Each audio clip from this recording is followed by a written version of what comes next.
A mí me parece que como todo, tiene cosas positivas y negativas. Me parece un gobierno de claroscuros, pero claramente con más oscuros que claros. Déjame empezar reconociendo algunas cosas que me parecen positivas y creo que hay que decirlas tal cual.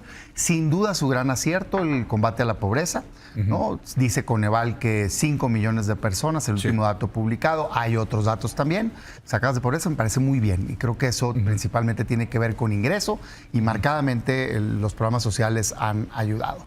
Me parece también que ha tenido un manejo, digamos, macro estable, ¿no? En términos de, si bien creció muchísimo la deuda, sigue estando en porcentajes del PIB estables a nivel internacional, tipo de cambio también. Creo que hizo bien el tema de recaudación, particularmente a grandes contribuyentes. Y sin duda uno de sus aciertos es su habilidad de comunicación política. O sea, el presidente es una persona querida por los ciudadanos, ¿no? Y logró romper estos modelos tradicionales como más robustos de comunicación y él simplemente se comunica y eso ha hecho, creo, que la gente le tenga aprecio. Yo todo eso se lo pongo en su canasta positiva. Sin embargo, en la canasta negativa, con resultados objetivos, que es como se miden los gobiernos, me parece un gobierno pues bastante mediocre en términos de resultados. Los principales temas que le interesan al ciudadano son, en todas las encuestas, economía, seguridad pública, ¿no? Salud, educación, combate a corrupción. Está reprobado, con diferentes matices. No digo que todo sea una tragedia, pero si tú te vas en términos económicos, es el sexenio con menor crecimiento en los últimos 36 años. Me queda claro que hubo una crisis de COVID, pero me parece que la caída empezó desde antes, no me parece, están los datos. Sí, 2019. Y creo que el impacto fue por falta de decisiones adecuadas del gobierno. Hay una recuperación ya, pero nos falta. Seguridad pública, 200,000 asesinatos, lo que lo hace el sexenio más violento en la historia del país. En salud hay 50 millones de mexicanos que no tienen acceso a salud. En educación hay 25 millones de mexicanos que tienen rezago educativo.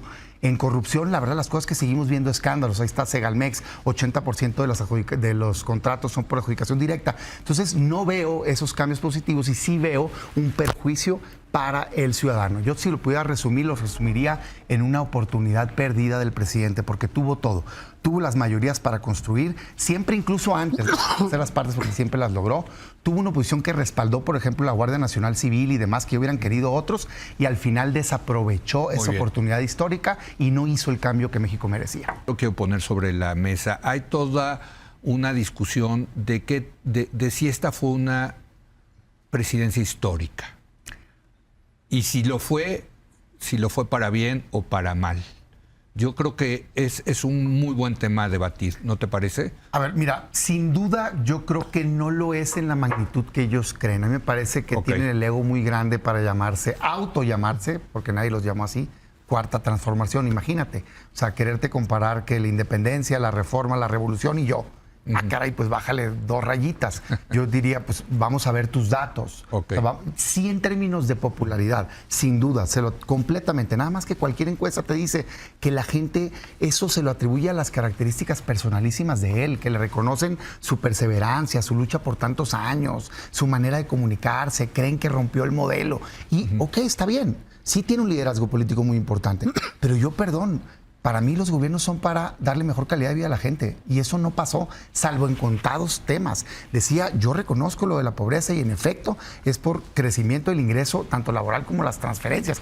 Nada más que la pobreza en México se mide multidimensionalmente, son 9 indicadores y en carencias sociales crecieron millones de personas. De hecho, 7 millones de personas más en este gobierno tienen 3 carencias sociales o más, que es salud, educación, vivienda, lo que quieras. La misma medición de Coneval, que reconozco, que dice que salieron de pobreza 5 millones, dice que 7 millones tienen más carencias. Pero ese no es ni siquiera el principal problema. El principal problema es en salud. O sea, le entregaron el país con 20 millones de mexicanos que no tenían acceso a salud y está terminando con 50 millones.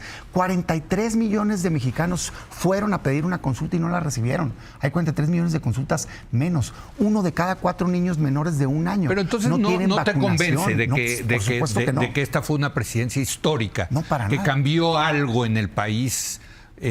No sé si para bien o para mal, pero que sí hubo un cambio importante. Como todos. Un antes y un después. No, para nada, no, para nada. Para mí eso me convencería si yo viera una economía creciendo como lo prometió al 6%, como lo logró Chile en algún momento, o al 4% después de que se rajó. Ahorita va a crecer a menos del 1%. Y tiene una razón de ser. O sea, la economía, los motores de la economía son consumo, inversión, gasto público y comercio exterior. En algún momento todos se apagaron y sí había cosas que hacer. Podías fomentar el consumo como lo hizo Estados Unidos, Alemania, Chile, Brasil, con ingreso básico. No lo quiso hacer el gobierno. Podías fomentar la inversión con certidumbre. No solo no lo estás haciendo, sino la ahuyentas con la renegociación de contratos de energía, por ejemplo, la cancelación del aeropuerto en su momento, o bien ahorita la reforma judicial. El gasto público, perdón, pero anda en 2.7, 2.8 del PIB. Llegó a estar en 4.5%. ¿De qué me están hablando? Todo se va al barril sin fondo de Pemex. Tren Maya está bien, pero no resuelve los problemas. Y el comercio exterior necesitamos potenciarlo. Entonces, no, está lejísimos de ser. Muy bien, también se te hago.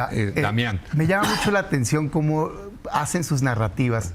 Y aquí nadie dijo que si Venezuela y que no sé qué, lo sacaron Morena mismo, pues, ¿no? Entonces lo quieren poner, es que decían que iba a estar un desastre, no fue tanto desastre, ganamos, hay que celebrar. No, yo, perdón, pero yo soy una persona objetiva. Datos, a mí dime cómo está calificado con indicadores aceptados internacionalmente, y la verdad es que es reprobado.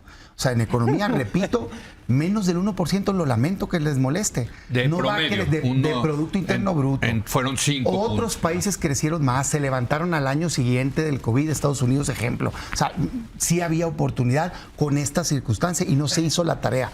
Tuvo la mitad de empleos generados, AMLO, casi, que Peña.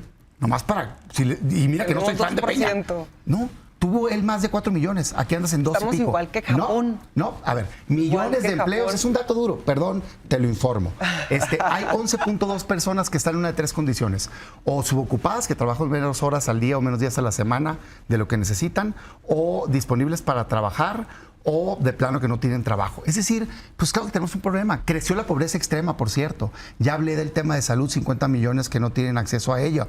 En educación, pues una pena, pero no permiten ya ni siquiera que se conozcan las evaluaciones. Le quitan el enfoque a la calidad. Necesitamos cambiar a aprendizaje, no memorización, escuelas de tiempo completo, uso de tecnología, inversión, la infraestructura. Según la SEP, 40% de las instalaciones de la educación tienen riesgo de construcción. Es decir, pues no, es un fracaso.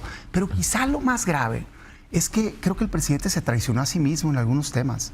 Muchas históricas suyas contra la militarización, contra las persecuciones políticas, por ejemplo, y persiguieron políticamente gente. No en todo, yo le reconozco cosas positivas, pero en cosas sí digo, no era esto lo que prometiste, entonces no, está lejos de ser histórico. ¿Qué tendría que ser? Quizá el mayor daño es la división que generó en los mexicanos todos los días hostigando, atacando a quien pensaba distinto. Y no son 2/3 partes las que tienen. 46% de la población votó distinto a ellos. Tendrían que respetar que México es un mosaico plural de ideas y que tenemos que fortalecernos en la diversidad para encontrar puntos en común. Ese es el trabajo de un presidente que puede trascender, pero tiene todavía una decisión que tomar, quizá la más importante, y esa es ver si va a respetar la transición, si va a respetar que la próxima presidenta, así sea de su partido, pueda gobernar por sí misma con sus propias ideas, aunque coincidan en mucho.